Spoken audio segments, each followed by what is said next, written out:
Okay. Hello, my name is Luke Nelson. I'm the digital content editor for the Office of Multicultural Affairs.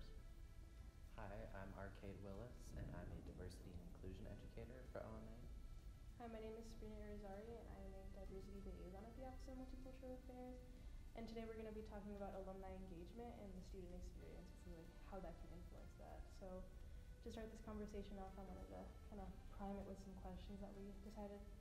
So, first one is, did faculty and staff discuss alumni with you when you entered UNCA, and have they since? For me, no, not at all. And really until I started working for OMA, I didn't really know very much about alumni or what their role was or should be. So yeah, definitely didn't feel like faculty made that a priority in talking to me. Yeah, same story for me, because we're both transfer students. I think we'll probably have similar experience. Yeah, no one talked to me about anything like that. Yeah, as like somebody who did the traditional 4 years here, like no one has ever once talked to me about like the importance of alumni engagement or like what that means basically. Like until I started working at OMA, and then, like until we had that conversation with like Luke, the other Luke, and like he basically was just like alumni give money to the school on specific areas, and I was like that's why I should care, because I thought an alumni really just meant like it just meant you graduated the school. That's not necessarily all it is. Yeah, I don't even have like a whole lot of.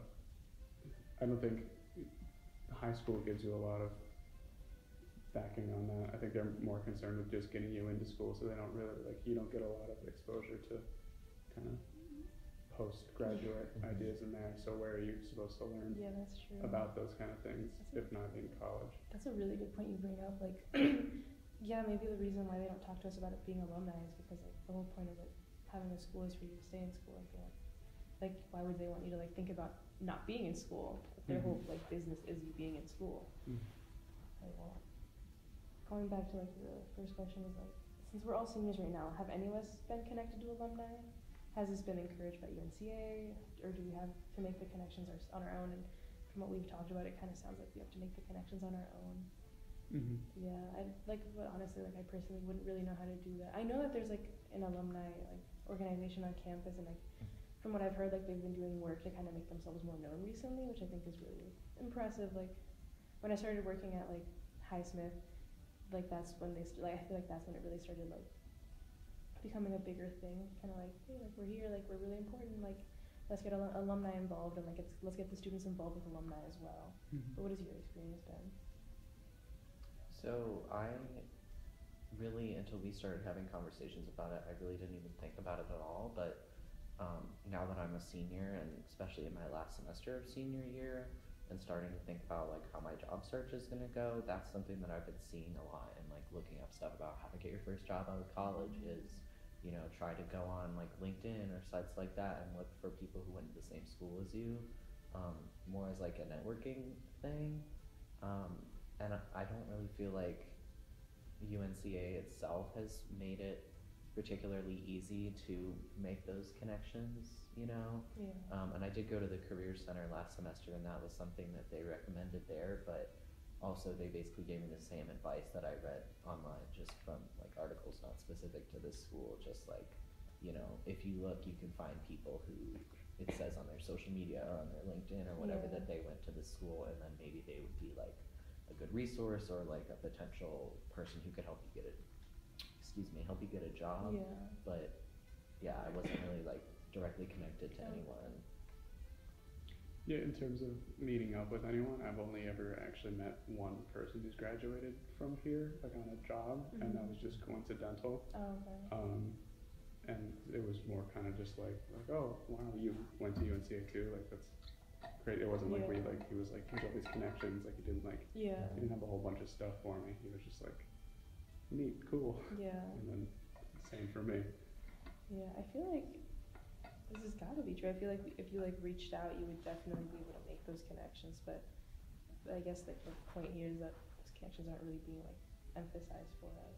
And we also mentioned last time in our last podcast that there's a low graduation rate. Yeah. So kind of my feelings towards it would be that it would be rare to find, Yeah, at least in that's like the true. industry I want to get into. I Yeah. would, like, if I ever found someone who went to UNCA, I'd be surprised. I'd Yeah. be interested, like it'd be cool, but like it'd be more of like a surprise feeling, I think. Yeah, that's a good point. Yeah, I've got a couple professors who've told me about students they've had that graduated, but like I have a photography teacher who told me about someone who graduated and went to work for the New York Times. That's It's pretty like, cool. that's cool, but it's like, Yeah. okay, so that guy's off the table. Like, he's not gonna wanna reach out and do anything, I don't think. So, yeah. Yeah, that's part of it too, is like how many people that do graduate from here actually like stay in this area and would be able to be a resource to students while they're still in school. And obviously you could like, you know, email somebody or something, but I feel like what would be much more helpful for me would be like actually being able to form a relationship with alumni, and maybe they could like be more of like a mentor figure to you. And chances are if somebody's like that far away and in that high profile of a thing, then they're probably not, you know, necessarily prepared to do that. Yeah, and if we come from a school that doesn't emphasize like alumni involvement, they probably aren't even thinking about that. Mhm. Like they're probably just like kind of busy like trying to live their adult life and make money and like support themselves. And if they don't have that like kind of implanted in them, like to be like, hey, like what about contributing back to the school that technically made this possible for you? Mhm. What about To your point about them spreading out, to that, there's not a whole lot of incentive for someone to stay here. It's not like Asheville has a hugely known industry, like beer and retirees. So unless you're going into that industry, you're gonna go somewhere else. And we don't have beer or retiree departments here. So no one's going to be, like, there's not gonna be figureheads in those industries centralized here that students can like look to. Yeah. Something else we should talk about is kind of like comparing UNC Asheville to other schools, Mhm. like with like their alumni involvement and their like, alumni organizations and stuff. And like the 4 schools that I chose, we should like, kind of talk about were Western Carolina, NC State, UNC Chapel Hill, and App State. And they're like, I noticed like when I went on their websites and kind of just like browsed pretty quickly on their alumni organization, like all their alumni organization websites seem to be pretty like organized. They seem to like be like kind of bigger, like they had a lot more links and stuff, like they had pictures of like football games and like alumni hanging out with like younger students and stuff like that. And something that I kind of like picked up is that all these schools are like larger than ours, but more importantly they have like football teams and they have that tradition of like homecoming, since homecoming is happening here right now, which is kind of exciting in its own aspect. But do you think that if there's a connection between a school having a football team and a school having like a more like connected alumni like network? Because I'm kind of like, what's the question we should discuss? I think it's kind of all encompassing, Mm-hmm. because like, so to the last point I just made, like NC State is one of those places where it's like, what's it, the Research Triangle, whatever that. Yeah, like it's a really schools. good location. It's got all and those. so is Chapel Hill actually. Yeah, so they have like jobs and things to do there that keep people there. So then when there's football games on campus, people who are still in the area have an excuse to go back to their school and see younger students who are, you know, on the same career path that they are. Yeah. Well, what about App State? App State doesn't really have a lot going around. It's like literally in Boone, North Carolina, which is tiny. It's very, But I guess like, yeah, because it definitely has like but maybe the thing is that it just has like a lot more people that graduate from it because they have like a lot more students. So at least some of those people have to want to be involved as alumni at a school. Do you think it could be that, like just like the sheer population of students that go? I think so, yeah. Yeah, that could be part of it. I mean, do you know how many students they have there? A lot. Google it. A lot. A lot more than here for sure. Let me Google it actually. I feel like part of it might be, yeah, I think part of it is probably connected to athletics and like football specifically. Like that is a big draw for a lot of people, I think. And also if that's like more part of the school identity, like at UNCA, athletics are a thing, but there really isn't like a school spirit or school identity around like, you know, a certain team. And we don't have a football team, so that like tradition isn't really there. Yeah. It kind of seems like, well, I looked it up and the population is 18,000, so Wow. definitely way bigger Yeah. than us. But yeah, I was also like kind of when I was kind of researching this, I was thinking like, oh my God, does a school need a football team to have some form of like united identity? Mm-hmm. But I think that everyone going to UNCA goes to UNCA knowing we don't have a football team. They obviously don't want a school that has a football team, or it's not like a big priority for them. So maybe like part of like what our identity is as a group is just like really not being that interconnected and having a school spirit. We've had this conversation before. Yeah. We don't have this, and students are okay with not having it. But the result of it is that we don't have like a centralized school spirit or like centralized thing to look to. So, in my opinion, it's like, yes, every student is basically in agreement that we wouldn't want a football team. Yeah. But if we had one, and then it would give students something to, collect around and provide more of a general, something to get behind and something to do together. Whereas I think we're lacking that. Yeah. And when you said like, how does Boone have that, considering like they're way out there, that's interesting to me because they are way out there, but they have more of an established like student relationship body. Like their students they have more going on, and they're more connected with each other and alumni in the surrounding area. Whereas we're here, we're next to a major city, yet we don't have something like that. We're not really connected to alumni. We're not. I don't know. Like I just visited Boone for the first time a week ago, and you go to their downtown and there's like 4 stores. Yeah, but there's like 4 stores that sell like Appalachian gear, and we don't have like one of those in downtown I mean, like Asheville. the Target in Asheville sells like UNC Chapel Hill stuff. It doesn't sell any UNCA stuff. Yeah. That's so rude. But anyways. But it's like, so there's like, that just shows that there's school spirit in their little downtown area versus downtown Asheville. You walking there, you wouldn't even think that there's a school nearby. Yeah, that's true. Asheville's also like really annoyingly touristy. Like, I don't see myself coming back here very much just because it's kind of irritating to come down here. I think that probably as tourists. I think that probably overpowers it too. Like if that wasn't as touristy, maybe it would just naturally become more student focused. Yeah. But because that industry is so much better for the city than the bunch of students and their families coming to visit, they're just gonna like why would we want to have anything to do with UNCA? Like we have so many people coming through. Yeah, exactly. Drinking beer and staying in our hotels. Paying too much money for things. Yeah. Yeah, literally. Mm-hmm.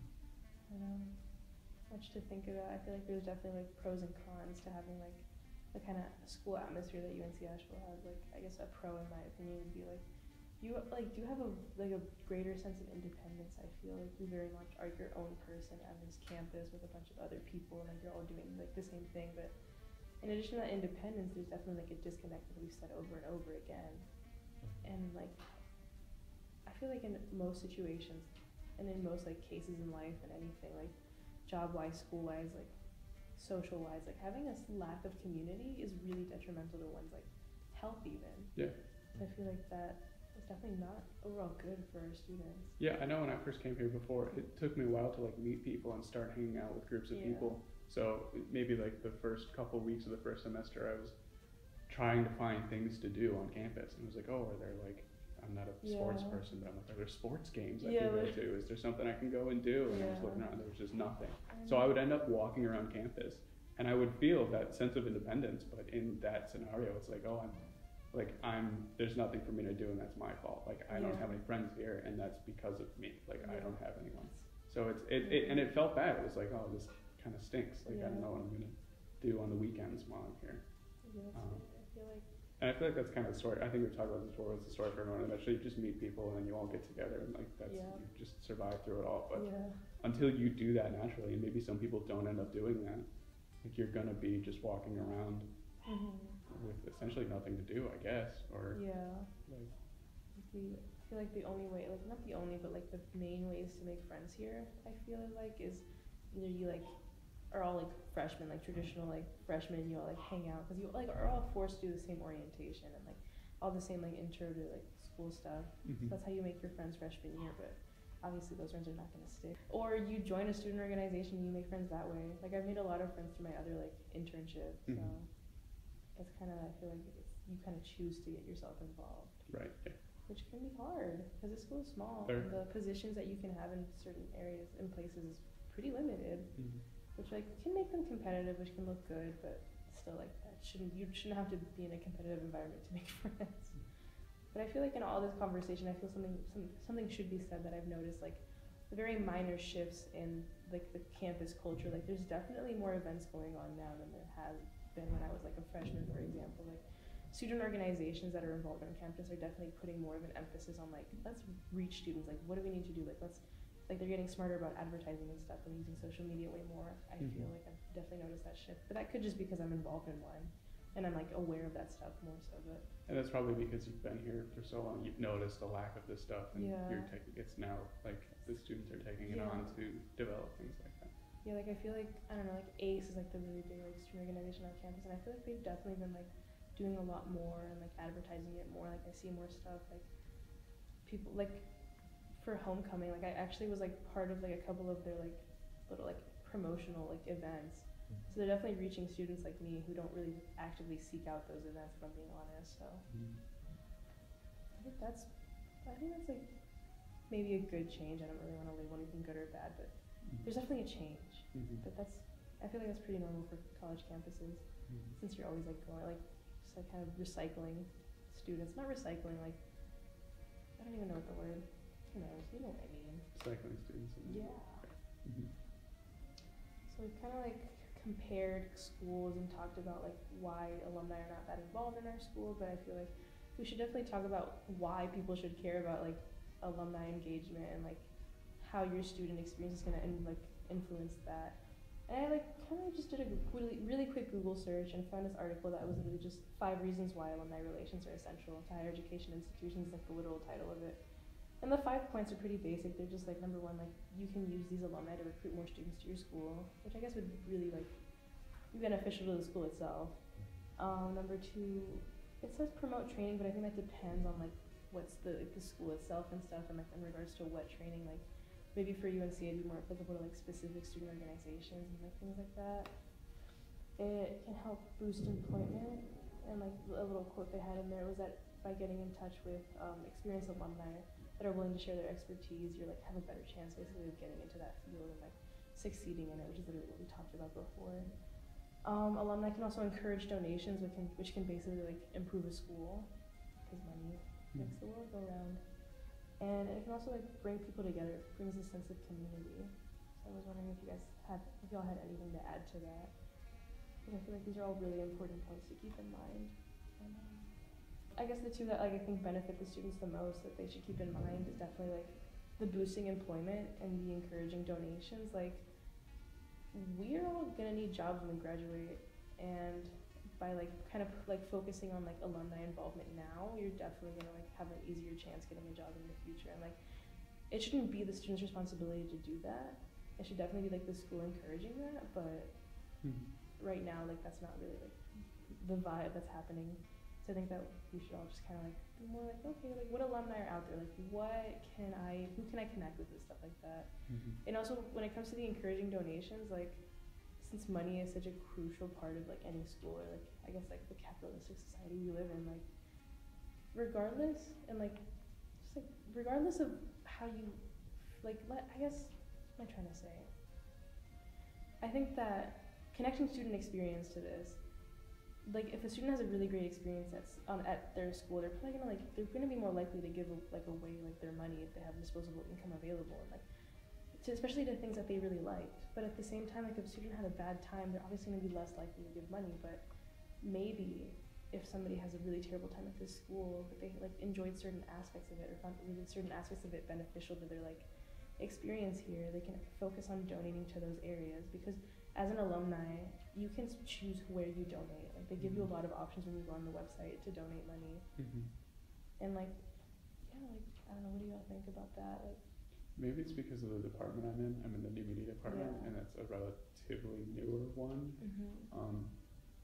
I haven't seen anything like that. It's not like that when I sit down at a computer, there's like a plaque on it that says donated by this person, or like there's no like, there's really not been any element to it that's been influenced by someone like that. So that could just be my experience in that newer field, but I don't know.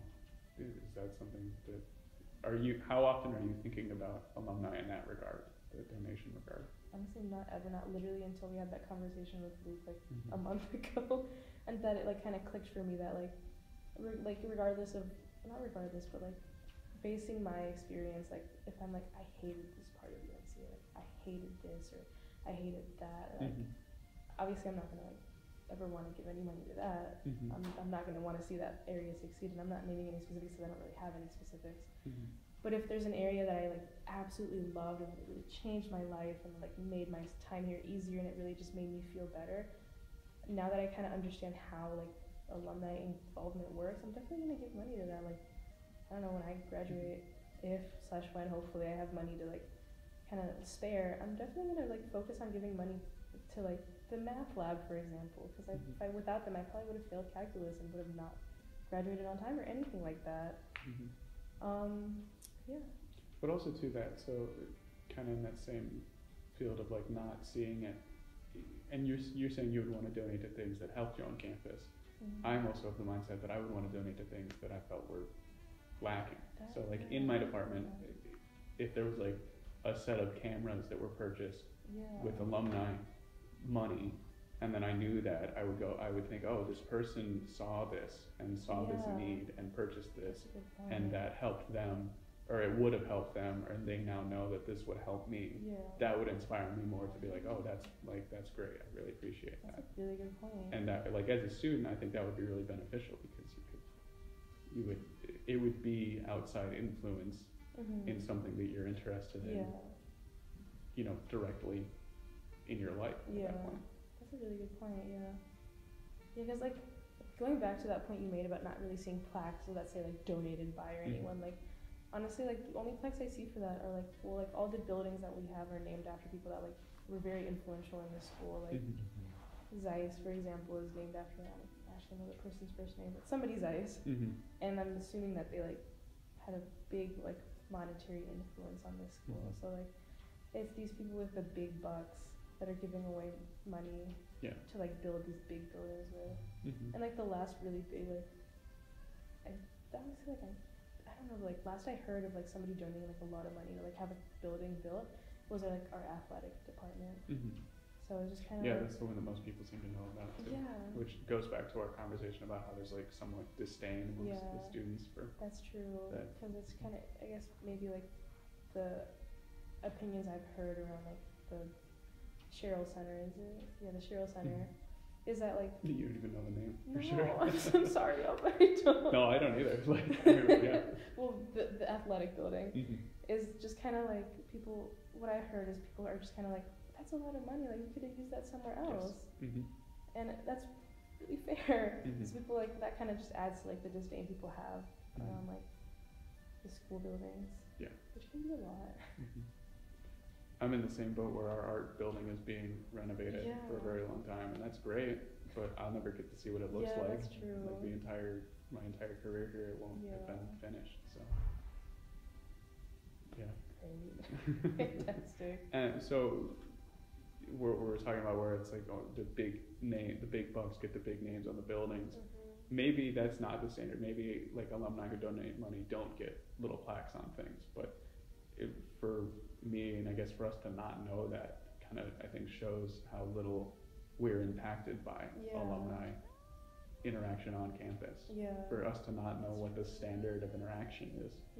Like, because it's either like alumni just don't give a lot of money unless they're like filthy rich and want to see like a sports department or like a building renovated or something, which is like totally fair. Or like people give a lot of like little tidbits of money and then the school just like cool things like thanks for the $50, like whatever, have a nice day. That's still like in itself like creates like nobody knows where that money's coming from because nobody tells us. I mean obviously the school does, but students don't. Students don't see the impact of like that alumni influence can have. And I mean like I don't either, like I really don't, like I don't have anything to say to that because I don't really know. But I feel like it would be nice if that was somehow like something that we could have access to, because I know for me, like you said, like if there was some sort of, you know, equipment in my department or like aspect of my experience that I knew, you know, this certain person that also was in this program donated, even if it's just like $50 or $100, and then maybe, you know, they would be a potential person for me to like get connected with. Yeah. That would be like more meaningful to me than just seeing that like, okay, some, you know, really rich person who is like, I have nothing to do with, donated to renovate this building or something. Like, Yeah. even if it was just a small, you know, amount of money, I feel like just knowing about it and having that be something that's emphasized by the school would definitely be meaningful to me. Yeah, that's a Whereas good right now point. it's like very anonymous. And honestly, like, as we're having this conversation, like, I'm a fixer. Like, I try to fix everything in life. Like, I always want to like think of a solution immediately. And like, I feel like something just like as simple as like an email blast being like, hey, like, shout out to these people who donated money to this department. Like, thanks y'all. And it wouldn't even have to be like like monetary amount. I mean, obviously that's just like a very vague idea that might not ever happen. But it's just like the idea of like letting us know as students where the money that we like that makes our education possible comes from would be really nice. And like maybe like that truly is just like no alumni involvement, but that sounds highly unlikely to me. Yeah, I feel like another thing that would be easy would be to just like have more alumni profiles, Yeah, especially of that's people that true. donate. Because I know when I like first started here, I didn't know what I was going to major in, and so one of the things I was looking at, because I didn't know what I wanted to do after I graduated either, was okay, like for this department, you know, what are the alumni doing now? Like what are people going on to do? And for most of them, there really aren't very many, and a lot of them are like pretty old. Yeah. Like just outdated stuff. So I wonder, like, you know, if somebody just like donates, you know, $25 or $50, and then maybe on social media for some department or some like aspect of the school, they do like a little alumni profile saying, you know, this person donated, thank you, and also like here's what they're doing now, and if students are interested in following a similar career path, then maybe That's like very you can true. get connected with that person, you know. Yeah, that's really true, and I feel like you're making really great points. And I feel like a solution to that really might just be as simple as like kind of boosting like the alumni website itself, because I know that the alumni website has alumni profiles on it, but we just like don't really know that that's there, I think, because I was never told about it until I like literally looked on the website like 10 seconds. Yeah. So it's kind of like not even like, I feel like we have like what we have is there already. It's just kind of like showing students how to go connect to it. That would really like be really ideal. I know we also wanted to talk a little bit about like what the average salary for college students in the Asheville area looks like, and what the average salary for Asheville graduates looks like. And I couldn't find a specific statistic for Asheville students in UNCA for UNCA students in the Asheville area. But so according to check the website. According to ZipRecruiter.com, the average salary for a college graduate in the Asheville area is like $40,000, which is pretty low. And the average salary for a UNCA graduate nationwide is like $57,000, which is also pretty low. For a UNCA graduate? Yeah. Okay, like, it has that information. nationwide. Okay. Yeah. Any thoughts on that? I would say that maybe the local could be because of what we said about how there's not a lot going on here. So maybe students who graduate try and stay in the area, find that they're not making a lot of money, and then go somewhere else. Yeah. But then if they're going somewhere else and still not making a lot of money, Yeah, and like I don't know. it also depends on like what year after like students graduated these statistics were taken, because like a lot of students choose to like work in the restaurants they were working at during their college years, like for like a year or a few months afterwards while they're looking for jobs, just to kind of have that buffer in between, like, okay, like I'm like going to school, like working really hard, and then just kind of basically like more or less taking a little bit of a break and just kind of like working at a restaurant job and just kind of chilling for a little bit. So like if you like asked students or like kind of took that information based on like when somebody was still working at a restaurant but had a degree, they're definitely not going to be making a lot. But if you kind of took that like a few years later, if they're trying to establish a career or whatever, and you took that statistic then, like that's definitely pretty low. And like I guess the same thing goes for nationwide. I guess another thing to keep in mind is also like what are these students graduating in, like what are their fields of choice, like Yeah, I mean, if that's, just the average for all of them, that's a big range. yeah, And that's that very true. isn't necessarily saying that somebody who is in the humanities or in the arts is making anywhere Yeah. close to that, even like years after graduating. But then you could have somebody that's like an engineering major or Yeah. science major of some Mhm. kind, and they could be making a lot more and Yeah. like, artificially That's very kind of true. inflating that.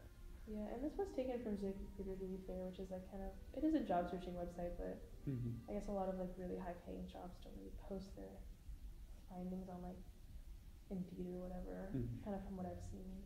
Right. It could be it. And like maybe like this is a reason why like you don't really get a lot of alumni money. Maybe students right now, like when they're like out of college, don't really have that money to give. Mm-hmm. But yeah, this is just much to think about. I feel like this issue is kind of like a lot larger than we could ever think it is. Like there's a lot of like different aspects to it. Do we know what I don't even know what most people from here graduate. When people graduate here, what department is the majority of them graduating from? I think it's psychology and art. Psychology, right? I could be wrong. I literally have my computer here. I'm just gonna Google it. Yeah, I know that when people are coming in, those are like some of the biggest things they intend to major in. Yeah. But Graduating. yeah, that Specifically. would probably be different, because I know just like on average I've read different statistics that like most college students, like over 50%, change their major at least once. Mm-hmm. I feel It's like one thing that the statistics that you were talking about before made me think of is like the main people that I know in this area who have stayed here after graduating, a lot of them have stayed here because of like the art scene in Yeah. Asheville. And so like a lot of times it'll be people that have, a BA in something arts related or a BFA, and they're not necessarily looking for like a full-time normal job. They're usually doing like service industry work while they try to like build themselves up as a working artist. So to that, the local art scene it's a local art scene. It's like independent artists trying to make it for themselves, accompanying what we were talking about, how it's like a travel city. Yeah.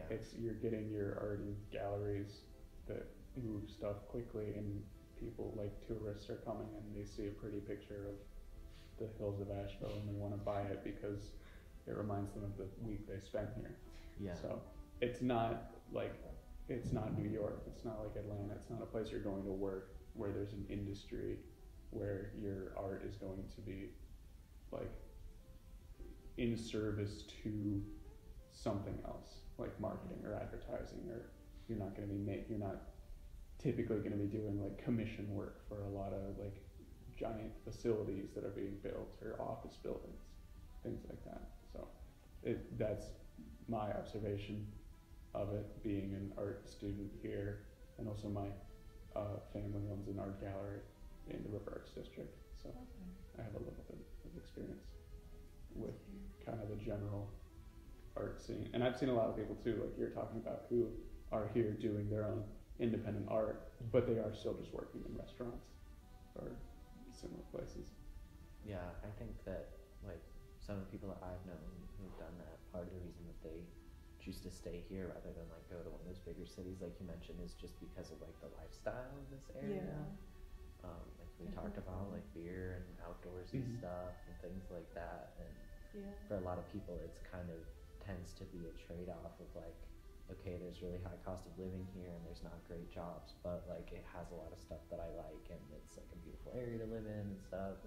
So like that could be part of why the salaries are so low. Like, if people are not even necessarily seeking out jobs that require a college degree because they have like a very specific kind of like lifestyle and career that's not really gonna be like conducive to going out and getting an office job or something like that. You could survive on that salary if you're doing what you enjoy. I guess another thing to keep in mind is that that is all like potentially very temporary. Like people graduate college typically, like everyone's different. Not everyone's like a traditional student or whatever, but people typically graduate college in their like early 20s. So like it kind of makes sense in my opinion, kind of from like the people I've known and stuff like that, to like not really want to like have this like 9 to 5 job immediately, and to be wearing that freaking monkey suit to go to work. And it makes sense to want to be kind of like young, wild, and free. Like you work a restaurant job, you like barely survive off your tips, but you still like are making it. You go and party, you hang out with your friends, you go hiking, you live this life in Asheville. Like Asheville has a lot to offer, like we've all said multiple times. Like it kind of makes sense to like kind of want to do that for a little bit, and not want to like settle down immediately. Like we all like are gonna hopefully like pretty typically live until we're like 70 something, fingers crossed. But so yeah, like I guess like freaking out, and we're not freaking out, but like some people definitely do, like I know I do, like kind of worrying and like kind of thinking about like, oh my god, like I'm barely making any money. It's like, well, you're like 23, like you're fine, you're gonna be okay, like, hopefully. Like it's just like I guess it's just kind of like it makes sense for this to be like kind of a transitional period, like right after college, not be making a lot of money and not really thinking about like your school anymore, or like I guess where you're gonna be in 10 years or something like that. But yeah, I feel like, go ahead, no, you go ahead. I feel like that's might be connected to like alumni engagement too. Like if you're just kind of doing your thing, you're like in your, you know, early to mid 20s, and you're just, you know, partying and, you know, working a job you are not hugely invested in, like you're saying, then you probably haven't had enough life experience yet to really reflect on how your college experience impacted you. Yeah. Whereas somebody that's like been out of college for 10 years and now like has a stable middle class job, hopefully, and is doing something that they care about, they might be more likely to look back and be like, wow, okay, you know, being in this certain club at UNCA really like impacted what I wanted to do with my life, or I had this professor there that was so great, and now I can, you know, kind of like have the life experience since then to realize that. Where you might not really necessarily have that perspective if you're just like fresh out of college and kind of like, oh, what am I gonna do with my life now? It's good to see someone who's already done the track that you're at. Yeah, I guess this whole thing really is about like gaining life experience. Like, is this really just a journey? Not to sound like a hippie. This is a journey through life, man. Or you're just kind of trying to find yourself, and like everyone has a different pace and everything. But I guess the way that this ties back to alumni involvement and like how your student experience like influences what you're gonna do after college, and like what you're gonna do, like how you're gonna interact with your college, is that like by planting these seeds of letting students know early on how being an alumni is going to like impact you and impact your school, and how alumni are impacting you, you can kind of like that seed will grow as a student like kind of matures through life. Like a person like kind of continues living their life. So I think that's kind of like what's important here. Well, thank you very much. It was a very interesting conversation. This is our second podcast. We have a few more to come. So stay tuned, and I hope you enjoyed. That was great. You did a great job.